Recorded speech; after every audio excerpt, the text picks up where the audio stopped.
On nous dit souvent de ne pas brusquer les étapes quand nous désirons faire quelque chose. On nous dit souvent d'y aller mollo.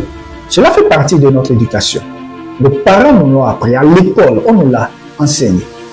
Mais pourquoi nous oublions volontairement cette stratégie et nous nous précipitons?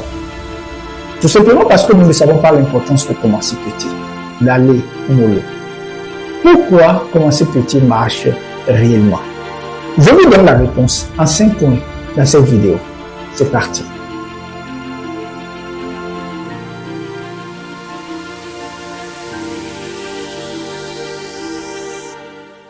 Vous avez plus d'énergie et d'enthousiasme pour mieux vous concentrer sur la suite. Et si vous souhaitez changer une habitude et que vous exigez tout de vous-même dès le départ, vous allez beaucoup vous dépenser en énergie et serez fatigué au bout de quelques jours. Conséquence, vous allez abandonner. Alors que quand vous commencez tout doucement, tout petit, vous finissez vite et vous êtes plus optimiste. Vous avez ainsi plus d'énergie et d'enthousiasme pour vous concentrer sur la suite. Vous gérez facilement les urgences. Quand vous commencez petit, vous n'avez pas de pression. On est d'accord? Pas de stress. Résultat, vous faites facilement les choses, vous faites bien ce que vous devez faire. Vous êtes ainsi certain que vos objectifs de la journée seront atteints, même en cas d'imprévu ou d'urgence. Vous êtes sûr de faire un petit pas.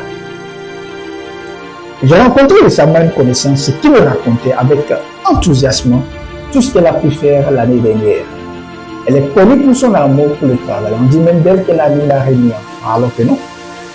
Donc, quand elle me racontait ses exploits, je lui ai posé la question de savoir comment tu arrives à faire autant de choses en peu de temps.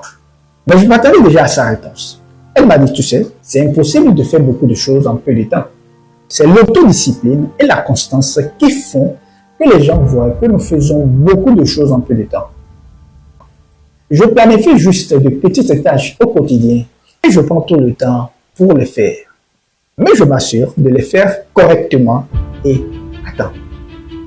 Résultat, je fais de petits pas et j'avance facilement. Vous gagnez la partie pour la main.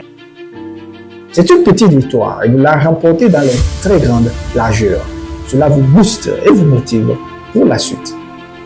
Vous allez non seulement de l'avant, mais vous maintenez le rythme. Combien de personnes ont déjà essayé de suivre un régime pendant un mois et l'ont laissé tomber seulement au bout de quelques jours? Plusieurs, j'en connais beaucoup. Ce qui se passe quand on évolue doucement, c'est que c'est tout votre corps qui suit le mouvement. C'est tout votre corps qui consent. C'est tout votre corps qui s'adapte. Ainsi, vous maintenez le rythme et progressez aisément. Voilà, vous avez compris les raisons pour lesquelles commencer petit marche réellement. Si vous souhaitez compléter la liste, n'hésitez pas à y aller dans les commentaires. En attendant, moi je vous dis à bientôt et prenez bien soin de vous.